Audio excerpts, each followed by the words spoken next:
Atividade número 6, respostas comentadas, questões 13, 15, 16, 17, 19, revisão 1, 2 e 3. Vamos começar pelo item de número 13, os sinais indiretos de perda de volume dependem da mudança de estruturas na direção do colapso pulmonar. Uma vez que temos redução volumétrica, existe então a mudança de estruturas na direção do local alterado. Por exemplo, em uma atelectasia lobar, o diafragma está mais frequentemente elevado. Da mesma forma, a propósito, que o diafragma geralmente é mais elevado, é o direito, né? Lembra do fígado. As estruturas do mediastino podem se deslocar com o colapso de um lobo superior, a traqueia está deslocada na direção da lesão, assim como comentamos inicialmente. O colapso inferior, o coração pode estar desviado na direção do colapso. É só observarmos da mesma forma, o mesmo sentido do sinal da silhueta. Caso houvesse atelectasia do lobo médio, haveria uma indefinição da margem cardíaca. Nesse caso, a margem cardíaca na figura 8.5 está preservada. Possivelmente, então, temos um colapso do lobo inferior com deslocamento da área do coração para a região atelectasiada. Questão de número 15. Se a via aérea está obstruída, o ar distal ou obstrução ele é reabsorvido. Lembre que esse ar ele pode ser feito trocas gasosas pela interface alvéolo-capilar. Além disso, ele pode se difundir pelos poros de Kohn, canal de Lambert. Então, esse ar distal ele não fica eternamente aprisionado, ele vai sendo reabsorvido. A obstrução pode ser central ou periférica. Central se ela está em bronquiofonte ou brônquio lobar, ou periférica ainda com pequenas ramificações brônquicas. O ar distal, qualquer obstrução é reabsorvido e a porção acometida desse pulmão sofre o que? Atelectasia, ela é colapsada. Questão de número 16. Quando a obstrução é central, ou seja, em árvore traqueobrônquica, pode ser devido a uma lesão em brônquio, causando obstrução intrínseca ou ainda uma lesão externa, comprimindo o brônquio. Na figura 8.12, o colapso do lobo superior direito é devido a... Vamos voltar na figura então, 8.12a. Aqui temos uma tomografia, aqui mostra o pulmão direito, aqui é a carina, a região da bifurcação da traqueia para o brônquio-fonte direito e esquerdo. Aqui existe uma massa obstruindo o brônquio-fonte direito. Voltando então na resposta, devido à obstrução endobrônquica. Estreitamento brônquico é devido à obstrução extrínseca, é um tumor em torno dos brônquios. Apenas para deixar claro para vocês, nesse item, não necessariamente temos uma lesão no interior do brônquio, mas sim um colapso do brônquio. Então, o colapso do lobo superior, ele é devido a esse processo obstrutivo da luz brônquica, que no caso é provocado por uma obstrução extrínseca, uma massa central, um tumor que está comprimindo o brônquio-fonte esquerdo, o direito, desculpe. Questão de número 17, as figuras 8.13 e 8.14 mostram a atelectasia no pós-operatório de dois pacientes. A atelectasia obstrutiva central é vista em... A atelectasia obstrutiva central é o que? Lesão no interior de brônquio-fonte, ou seja, uma vez que temos lesão no interior de brônquio-fonte, certamente o ar distalmente a esse segmento brônquico não estará presente, ou seja, não teremos broncograma aéreo. Voltando nas figuras, aqui temos o pulmão normalmente aerado, aqui temos pulmão atelectasiado, mas vemos imagens de broncogramas aéreos no interior dessa atelectasia. Da mesma forma, desse lado vemos imagens de broncograma aéreo. Desse lado vemos uma extensa consolidação, o pulmão tem outra densidade e não vemos imagens de broncogramas aéreos, ou seja, atelectasia obstrutiva na figura 8.13. Decidimos isso justamente pela ausência de broncogramas aéreos. A causa mais provável de atelectasia na figura seguinte, 8.14, é o que? É derrame pleural. Olhamos aqui, o pulmão colapsado, com broncogramas aéreos e um extenso derrame pleural, fazendo uma atelectasia compressiva desse parênquima pulmonar.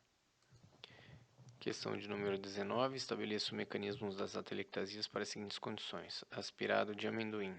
É um corpo estranho no interior do brônquio, vai causar obstrução desse brônquio, teremos então uma atelectasia obstrutiva. Overdose por sedativo, ou seja, temos uma baixa ventilação, drive respiratório insuficiente, paciente para de respirar, temos uma atelectasia por hipoventilação, o paciente não inspira profundamente. Hemotórax, assim como o derrame pleural, vai ocupar um espaço no espaço pleural, vai fazer a atelectasia compressiva ou restritiva. Cicatrizes de cirurgia prévia vão fazer atelectasia cicatricial, assim como eventualmente na tuberculose ou processos que cursam com destruição do parênquima pulmonar.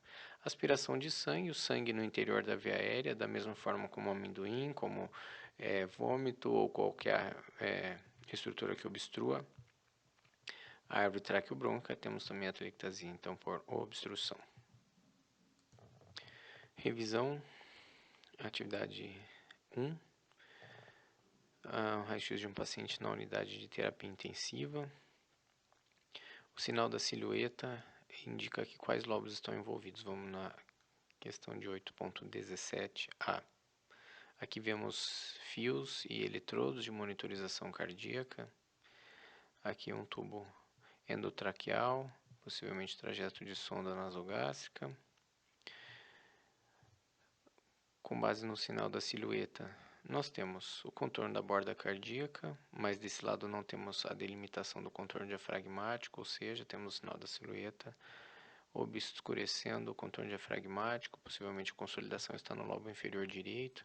Desse lado, da mesma forma, temos a borda cardíaca delineada, não temos o contorno diafragmático, o que parece ser o contorno, na verdade, é a bolha gástrica. Temos então o obscurecimento do contorno diafragmático.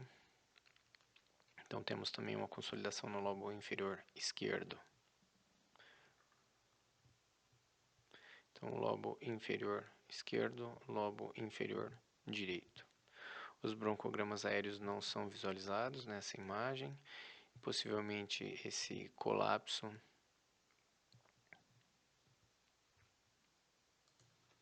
uma vez que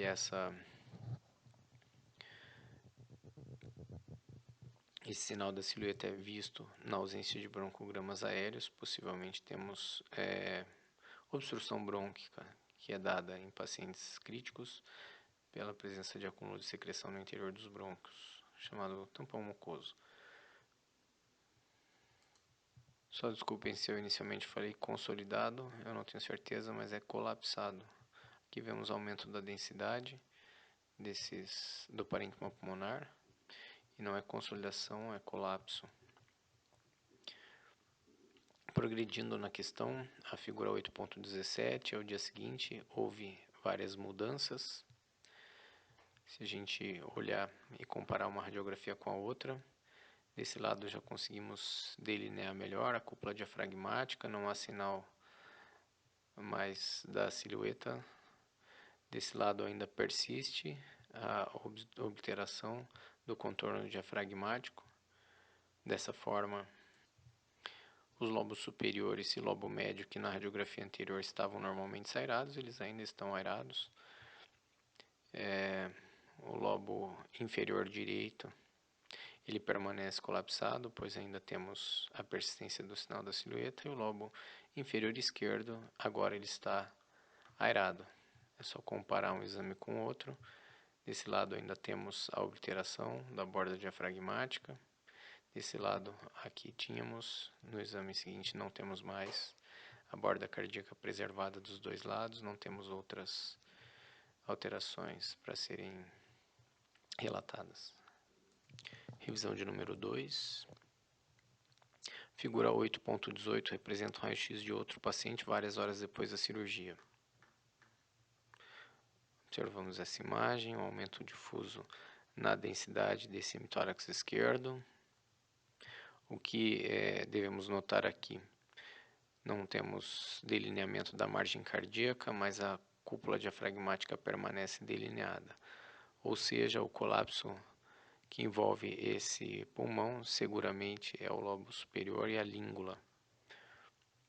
Então, lobo superior esquerdo e língula o sinal da silhueta está indicando o colapso, né? A língula faz parte do lobo superior esquerdo, mas em função da posição mais inferior acaba sendo descrita em separado.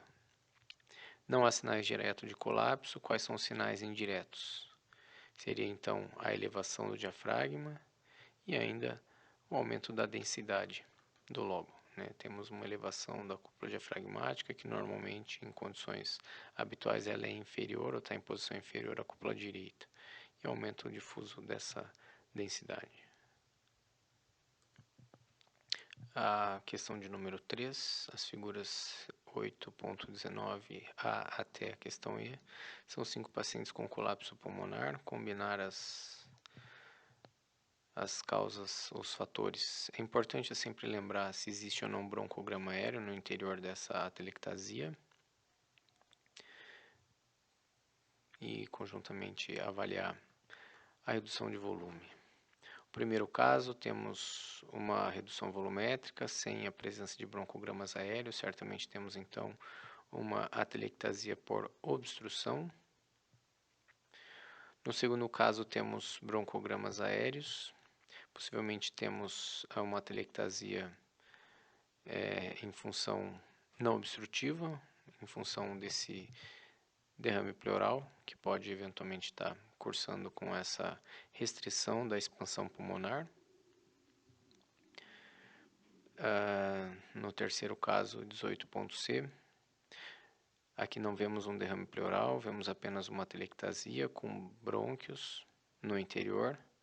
Então, é uma atelectasia não obstrutiva, ela pode estar relacionada à hipoventilação do paciente, né, a não expansão adequada do pulmão. Nesse caso, podemos colocar como não obstrutiva.